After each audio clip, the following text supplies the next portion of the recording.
ሮማውያን ብስልጣን ዓብሊሎምሉ ዝነበሩ ሓይልታቶም ድማ ልዕሊ ማንም ላዕሊ ተሰቒሉሉ ብዝነበረ ግዜ ድሕሪ ልደተ ክርስቶስ ብ180 ዓመተ ምህረት ማክሲመስ ዝተባህለ ኣዝዩ ሓያል ናይ ሮም ጀነራል ንወተሃደራቱ መሪሑ ነቶም ኣብቲ ሽዑ ግዜቲ ጸላእቶም ዝነበሩ ጀርመናውያን ኣብ ኣዝዩ ከቢድ ኩናት ክስዕርዎም ከለዉ እንዳረኣና ኢና ንጅምር።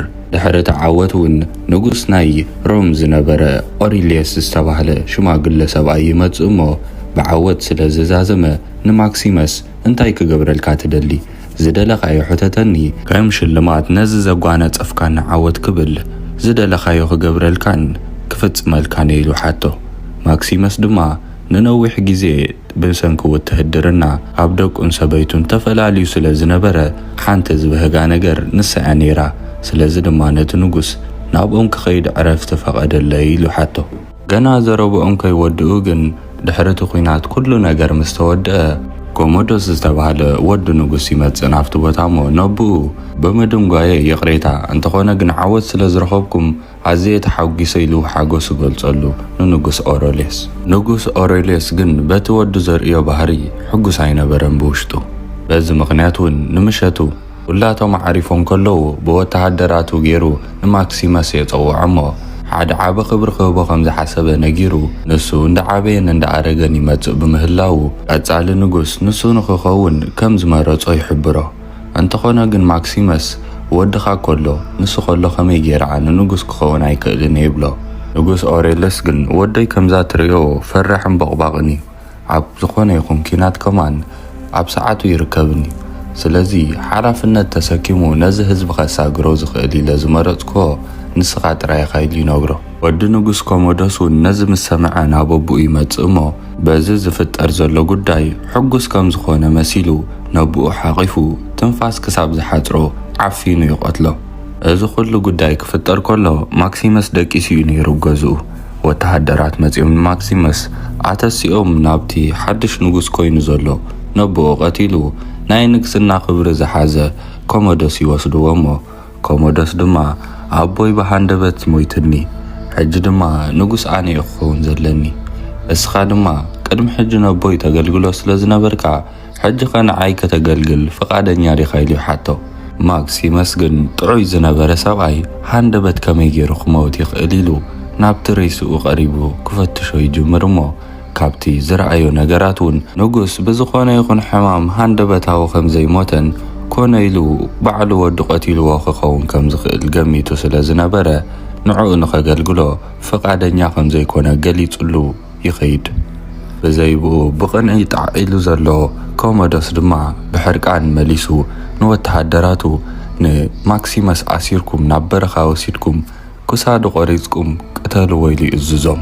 ንዕኡ ጥራይ እውን ዘይኮነ ንሰበይቱን ወዱን ናብቲ ዘለውዎ ቦታ ኸይድኩም ቅተልዎም ኢሉ ንወተሃደራቱ ደጊሙ ይልእኾም። ከምቲ ዝተመሓላለፈ ትእዛዝ እውን ፍርቆም ንማክሲመስ ክቆትሉ ንበረኻ ኣሲሮም ሒዞሞ ክኸዱ ከለዉ ፍርቆም ድማ ናብቲ ሰበይቱ ትርከቦ ቦታ ፈረስ ገይሮም ግስግሱ ንኽቐትልዋ። ማክሲመስ በቐሊሉ ኢዱ ዝህብ ሰብ ስለ ዘይነበረ ሃንደበት ንሳቶም ቅድሚ ምጥቅዖም ተሲኡ ንኹሎምቶም ከቢቦሞ ዝጸንሑ ወተሃደራት ክቆትሎም ይጅምር። እንተኾነ ግን በቲ ዝተፈጥረ ቃልሲ ንሳቶም ጥራይ ዘይኮነ ንሱ እውን ኣብ መንከቡ ከባቢ ብኸቢድ ተሃሲዩ። እንተኾነ ግን ተዓወት ናቱ ስለ ዝነበረ ሓደ ካፍቲ ናቶም ፈረስ ሒዙ ሰበይቱ እውን ንኸድሕን ብፍጥነት ይግስግስ። ኣብ መገዲ ከሎ ግን ከቢድ መጉዳእቲ ወሪድዎ ስለ ዝነበረ ብኢዱ ኣዝዩ እንዳተዳኸመ ቀትርን ለይትን ደሙ እንዳንጠብጠበ ሰበይቱ ንኸድሕን ጥራይ ብህልኽ ናብቲ ቦታ ይበጽሕ። ድሕሪ ዝኹሉ ሽግራት ኣብቲ ቦታ ምስ በጽሐ ግን ዘይተጸበዮ ኣዝዩ ዘሕዝን ጉዳይ የጋጥም። እቶም ወተሃደራት ናይ ኮሞዶስ ቀዲሞሞ ናብቲ ቦታ በጺሖም ስለ ዝነበሩ ዳርጋ ነታ ዓዲ ኣብሪሶማ ንሰበይቱ እውን ቀቲሎማ ይጸንሕዎ። ሚስኪናይ ማክሲመስ እዚ ኩሉ ጻዕሪ ገይሩ ናብዚ ቦታ በጺሑ ክንሱ ሓዘን ይኸውን ድራሩ ቅድሚ ሕጂ ካብ ዝሓዘኖ ንላዕሊ እውን ኣምሪሩ ይበኪ። ዝነበሮም ማራፂ ግን ምቕባር ጥራይ ስለ ዝኾነ እቲ ኣዝዩ ተዳኺሙ ዘሎ ሓይሉ ገይሩ ብኽንደይ ጻዕሪ መሬት ኩዒቱ ሰበይቱ ይቐብር። ድሕሪ ኩሉ ነገር ምግባሩ ግን ኣዝዩ ስለ ዝተዳኸመ ኣብቲ መሬት ራዕ ኢሉ ወዲቑ ሃለዋቱ ጥፊኡ ይድቅስ። ድሕሪ ውሑዳት ሰዓታት ካብቲ ከቢድ ድቃሱ ይበራብር። እንተኾነ ግን ነብሱ ኣብ ልዕሊ ዓረብያ ይረኽባ። ናይ ባርያ ነገድቲ ስለ ዝረኸብዎ ዓሲሮም ምስ ካልኦት ባርያታት ሓዊሶም ሒዞም ከም ዝኸዱ ዘለዉ እውን የስተውዕል። ቀፂሎም ናብ ሓደ ቦታ ምስ በጽሑ ናብ ሓደ ፕሮክሲሞ ዝተባህለ ሰብኣይ ይሸጥዎ። ፕሮክሲሞ እውን ከም ኣመሉ ነቶም ዝገዝኦም ባርያታት ናይ ምብኣስ ዓቕሞም ኩሉ ግዜ ይፍትሾም ስለ ዝነበረ ንማክሲመስ እውን ኣተሲኡ ንኽቃለስ እንዳዓደመ ዓቕሙ ንኽመዝኖ ይዳሎ። እንተኾነ ግን ማክሲመስ ብድርቀት ፈቓደኛ ከም ዘይኮነ ነጊሩ ምእዛዝ ይኣቢ። ሽዑ ድሕሪ ውሑዳት ሰዓታት ናብ ሓደ ናይ ቅልስ ሜዳ ዝመስል ቦታ ንማክሲመስን ንኻልኦት ባርያታትን ኣትዮም ወተሃደራት ይፍንውሎም እሞ በዓል ማክሲመስ ነብሶም ንኸድሕኑ ከይፈተው ክቃለሱ ይጅምሩ። ኣብዚ ዝተኻየደ ባእሲ እውን ማክሲመስ ኣዝዩ ሓያል ምዃኑን ካብ ሰቡ ንላዕሊ ብዙሕ ተመክሮን ዓቕምን ናይ ምቅላስ ከም ዘለዎ ጎሊሑ ክረአ ይጅምር። ካብቶም ፕሮክሲሞ ዝገዝኦም ባራዩ ብዙሓት ዋላ እኳ ተመቱ ማክሲመስን እቶም ኣብ ጎኒ ኮይኖም ናቱ ትእዛዝ እንዳተቐበሉ ዝቃለሱ ዝነበሩ ግን ብዓወት ይዛዝምዎ። እቶም ነቲ ህይወት ምጥፍፋእ ልክዕ ከም ናይ ኩዕሶ ጌም ተኣኪቦም ክርእይዎ ዝጸንሑ ህዝቢ ድማ በዓል ማክሲመስ ብዓወት ስለ ዝዛዘሙ ስሞም እንዳጸውዑ ክምግስዎም ይጅምሩ። ማክሲመስ ካብ ዝርከበሉ ቦታ ብዙሕ ኪሎሜተራት ርሕቕና ድማ ኣቦኡ ድሕሪ ምማቱ ንጉስ ኮይኑ ዘሎ ኮሞዶስ ንሪኦ እሞ ከም ሓድሽ ንጉስ ብወተሃደራቱን በፍራስን ተዓጂቡ ናብቲ ቤተ መንግስቲ ከኣቱ ከሎ ንሪኦ። ኮሞዶስ ንጉስ ካብ ዝኸውን ጀሚሩ ናይቶም ህዝቢ ርእይቶ ዘይስማዕ ብናቱ ርእስን ሓሳብን ጥራይ ትምራሕ ግዝኣት ፈጢሩ ስለ ዝነበረ ኩላቶም ቅድሚ ሕጂ ናይ ኣቦኡ ኣማኸርቲ ዝነበሩ ሽማግለታት ተኣኪቦም ከምዚ እንዳበሉ ክዛረብዎ ይጅምሩ። ኣብ ግዝኣትና ድኽነትን ጥሜትን እንዳነገሰ ይመጽእ ኣሎ። ህዝብና እንተጠሚን ሕጉስ ተዘይኮይኑን ድማ ኩሉ ነገር ትርጉም የብሉን።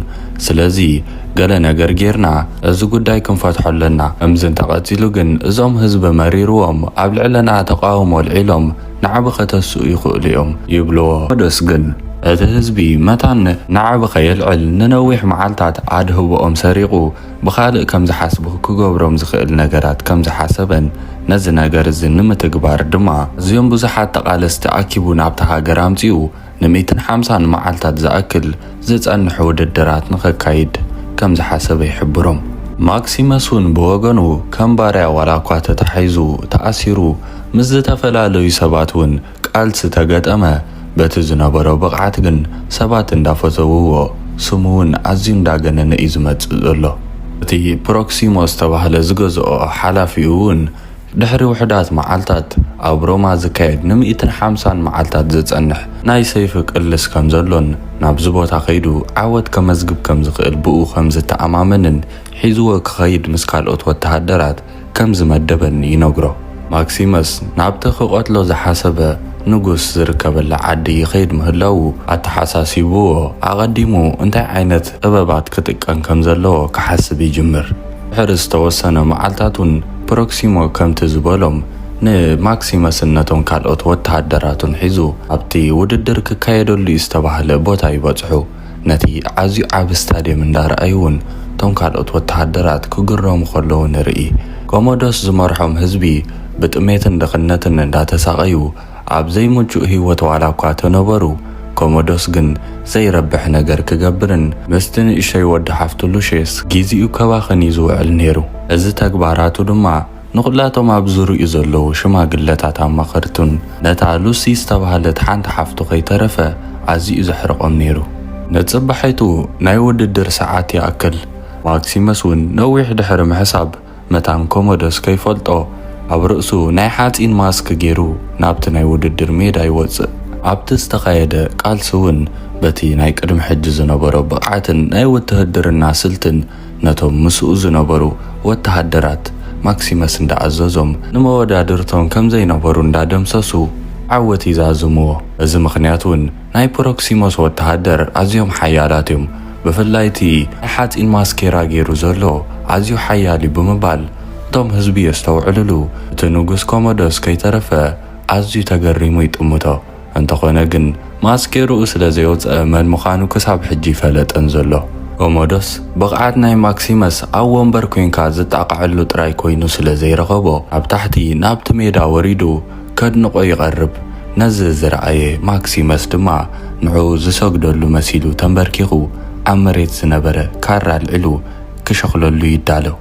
እንተኾነ ግን ኣጋጣሚ ኮይኑ ወዲ ሓፍቱ ንኮሞዶስ እቲ ዓንተወይ ዝረኣናዮ ሉሺየስ ዝተባሃለ ቆልዓ ምስኡ እንዳጎየ ይመጽእ እሞ ኣብ ቅድሚ እቲ ቆልዓ ንዑ ንኸይቀትሎ ተሰኪፉ ከይቀተሎ ሱቕ ክብል ይወስን። ኮሞዶስ ሳላ ንእሽተይ ሉሺየስ ዝተባሃለ ቆልዓ እዩ ድሒኑ ዘሎ እምበር ንማክሲመስ ካብዚ ንላዕሊ ዝጥዕም ኣጋጣሚ የለን ሕንኡ ንኽፈዲ። ኮሞዶስ ግን ናይዚ ሰብ እዚ ገጹ ክሪኦ ስለ ዝተሃንጠየ ማስኬሩኡ ንኸውፅእ ይእዝዞ። ማክሲመስ ቀልጢፉ ፈቃደኛ ኣይነበረን። እንተኾነ ግን ድሕሪ ክንደይ ግዜ ምዝርራብ ማስኬሩ ውፅኡ ሓቀኛ መልክዑ የርእዮ። ኣብዚ ኣጋጣሚ እዚ ኩሎም ቶም ህዝብን ኮሞዶስን ከምኡ ድማ ሓፍቱ ሉሲ ከይተረፈት ኣዝያ ትስንብድ። ኮሞዶስ ኣብ ቅድሚኡ ጠጠው ኢሉ ዘሎ ማክሲመስ ምዃኑ እንዳረኣየ ከይቀተሎ ሱቕ ክብል ኣይከኣለም። ወተሃደራቱ ኣዚዙ እውን ከቐትሎ ደስ ምበሎ። እንተኾነ ግን ቶም ህዝቢ ኣዝዮም ፈትየሞ ስለ ዝነበሩ ንማክሲመስ ኣብኡ እንዳረኣይዎ ተቐቲልዎ ኣብ ልዕሊኡ ንዓብ ከልዕሉ ስለ ዝኽእሉ ንዕኡ ካብ ምቕታል ይቁጠብ። ግን ካብኡ ዝኸፍአ ነገር ሓሲበ ኢሉ ነቲ ተሳዒሩ ዘይፈልጥ ናይ ተዓዲ ቻምፒዮን ዝኾነ ሰብ ኣምፂኡ ንማክሲመስ ንክጋጠሞ ይእዝዞ። ኣብ መንጎ ክልቲኦም እውን ከቢድ ቃልሲ ይጅምር። እሱ ምስቲ ሻምፒዮን ጥራይ ኣይኮነን ነይሩ፣ ብዙርኡ እውን ዝተኣስሩ ነብሪ ከቢቦሞ ነይሮም እዮም። እንተኾነ ግን ማክሲመስ ነዚ ኣዝዩ በዳሂ ኩነታት ሓሊፉ ብዓወት ይዛዝሞ። ኣብ መወዳእትኡ እውን ነቲ ሻምፒዮን ኣውዲቑ ንጉስ ክሳዱ ንኽቆርጾ ዋላ እኳ ተኣዘዞ። ማክሲመስ ግን ንኽቐትሎ ነቲ ሻምፒዮን ፈቃደኛ ኣይነበረን። ነቲ ሒዝዎ ዝነበረ ኣጽዋር ንሻምፒዮን ከይቀተለ ንመሬት ይድርብዮ። ንጉስ ኮሞዶስ ኣዝዩ ይሓርቕ። እቶም ህዝቢ ግን ብክእለቱን ብብቕዓቱን ጥራይ ዘይኮነ ኣብ ልዕሊ ቻምፒዮን ዘርኣዩ ምሕረት እውን ሪኦም ኣዝዮም ፈትየሞ መሊሶም ዓዊሎም ስሙ እንዳፀውዑ ክጭድሩ ይጅምሩ። ማክሲመስ ዓወት ተጎናፂፉ ካብቲ ሜዳ እንዳወፀ ከሎ ኩሉ ህዝቢ እንዳመጎሶ ከሎ ኢሴሮ ዝተባሃለ ቅድሚ ሕጂ ንሱ ጀነራል ከሎ ናይ ሮማ ትእዛዙ ዝቕበል ዝነበረ ወተሃደር ይረኽቦሞ። ሕጂ እውን ንሕና ንዓኻ እሙናት ኢና ንሮም ክትወርር እንተኾነ ሓሳባት ተሃሊካ ኣብ ጎንኻ ኣለና ብምባል ይነግሮ። ሉሲ ሓፍቱ ንንጉስ ኮሞዶስ እውን ብወገና ነቲ ካይዳ ናይ ሓዋ ስለ ዘይፈተወቶ ምስቶም ካልኦት ሽማግለታት ብምምኻር ንማክሲመስ ንጉስ ንኽገብርዎን ጥዑይ መርሒ ሒዞም እውን መጻእ ናይ ተዓዲ ኸብርህዎ ውጥን ከውፅኡ ከለዉ በጋጣሚ እቲ ንእሽተይ ቆልዓ ይሰምዖም እሞ ናይ ቆልዓ ነገር ናብ ኮሞዶስ ከይዱ ይነግሮ። ንሓፍቱ ፀዊዑ እውን ምስ ሞንኪንኪ ዝመደባት ኣውፂኽዮ ቀልጢፍ ክንገርኒ ተዘይኮይኑ ንዓኺ ንወድኺ እውን ክቐትለኩም እየ እንዳበለ ፈራሪሑ ወተሃደራት እውን ናብቲ በዓል ማክሲመስ ዓሪፎምሉ ዝነበሩ ቦታ ሰዲዱ ኣብቲ ዘለውዎ ቀተልዎም ኢሉ ይእዝዞም። ማክሲመስን ወተሃደራቱን ኣዝዮም ብብቕዓት ላዕሊ ስለ ዝነበሩ ብዝሒ ወተሃደራት ናይ ኮሞዶስ ብቐሊሉ ከጥቅዖም ኣይከኣለን። ኣብ መንጎ እቲ ዝተፈጥረ ዕግርግር እውን ንመጻኢ ንጉስ ክኾነና ይኽእል ኢሎም ሓሪሞ ዝነበሩ ማክሲመስ መታን ከይጉድኦም ንዕኡ ከም ዘምልጥ ይገብርዎ እሞ ማክሲመስ ኣምሊጡ ናብ ሲሴሮ ይኸይድ። ኢሴሮ ግን ኣብ ሓደጋ እዩ ነይሩ። ወተሃደራት ናይ ኮሞዶስ ቀዲሙ ስለ ዝተተሓዘ ማሕነቕቲ ተፈሪድዎ እንዳጎየ ኸይዱ ከድሕኖ ዋላ እኳ ተፈተነ። ኣቐዲሞም ሓኒቖም ግን ንሲሴሮ ቀትልዎ። ብኡ ንብኡ እውን መጻወድያ ስለ ዝነበረ ማክሲመስ ብብዝሒ ወተሃደራት ናይ ኮሞዶስ ተኸቢቡ ይተሓዝ። ኮሞዶስ እውን ናብቲ ተኣሲሩ ተታሒዙ ዘሎ ማክሲመስ ኸይዱ እሞ ጽባሕ ኣብ ቅድሚ ህዝቢ ኣብቲ ሜዳ ውሪደ እየ ዝቐትለካ ኢሉ እንዳተዛረበ ካራ ሓቢኡ ሒዙ ጸኒሑ እውን ኣብ ጎኑ ይወግኦ። ግና ይቀተሎን ኣብ ቅድሚቶም ህዝቢ ከቐትሎ ደሊ ዘሎ ክሳብቲ ውድድር መጺኡ ኣብ መንጎ ክልቲኦም ቃልሲ ዝጅመር ግን ተዳኺሙሉ መታን ክጸንሕ ኢሉ እዩ ኣቐዲሙ ዘቕስሎ ዘሎ። ከም ሓሳቡ እውን ክልቲኦም ዝቃለስሉ ሰዓት ኣኺሉ ኮሞዶስን ማክሲመስን ብዙሓት ተዓዘብቲ ተኸቢቦም ብወተሃደራቱን ኣብ መሬት ተኸቢቦም ቃልሲ ይጅምሩ።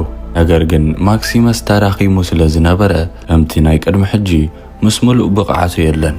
እቲ ዝገርም ነገር ግን ሰበይቱን ወዱን ብትእዛዝ ዘቕተለ መራሒ ኣብ ቅድሚኡ ምስኡ ወሪዱ ይቃለስ ብምንባሩ ስኑ ነኺሱ በተን ዝነበሮ ንእሽተይ ዓቕሙ ስኑ ነኺሱ ሕነ ንኽፈዲ ይቃለሶሞ ኣብ መወዳእትኡ እውን ንንጉስ ኮሞዶስ ኣብ ቅድሚ ወተሃደራቱን ህዝቡን ሰይፉ ገይሩ ቀቲሉ ይገላግሎ። ማክሲመስ ኣብ መወዳእትኡስ ነቲ ንህይወቱ ናብ ሓዘን ዝለወጠ ንጉስ ሒዙ ቀቲልዎ እዩ። እንተኾነ ግን ንሱ እውን ከቢድ መጉዳእቲ ወሪድዎ ስለ ዝነበረ ነዊሕ ክጸንሕ ኣይከኣልን። ድሕርቲ ሕነ ምፍዳዩን ስኑ ነኺሱ ተቓሊሱ እውን ዓወት ድሕሪ ምጉንጻፉ ኣቐዲሙ ኣሲሩ ካራ ወጊእዎ ብዙሕ ደም ፈሲስዎ ስለ ዝነበረ ኣዝዩ ተዳኺሙ ዓወቱ ግን ብዓይኑ ርኡ ንሱ እውን ይጽዋዕ። ድሕሪ መስዋዕቱ እውን ብሓሳብ ምስቶም ዝመቱ ሰበይቱን ወዱን ተራኺቡ ብሓዘን ተመሊኡ ዝነበረ ገጹ ብሓጎስ ተመሊኡ ፍሽኽ እንዳበለ ርኢናዮ። በአካል ዘይኮነ በሐሳብ በመንፈስ ምስኦም ተራኺቡ እዚ ጅግና ማክሲመስ ታሪኽ ኣብዚ ይዛዘም። ንሎማ ዓንቲ ሒዘልኩም ዝመጸኹ ፊልም ነዚ ትመስል ነይራ ተፈቲኹም ላይክ ምግባር ኣይትረስዑ። ናይ ወትሪ ተኸታተልቲ ንምዃን ሳብስክራይብ ጌርኩም ነታ ደወልትን ክፋብልዋ። ነዛ ናይ ሎምን ተፈቲኹማ ግላዲያተር ፓርት 2 እውን ኣላታ እያ። ዘለኩም ሓሳባት ኣብ ኮመንት ጻሕፉለይ ሒዘልኩም ክምለስ ሰሰናዩ።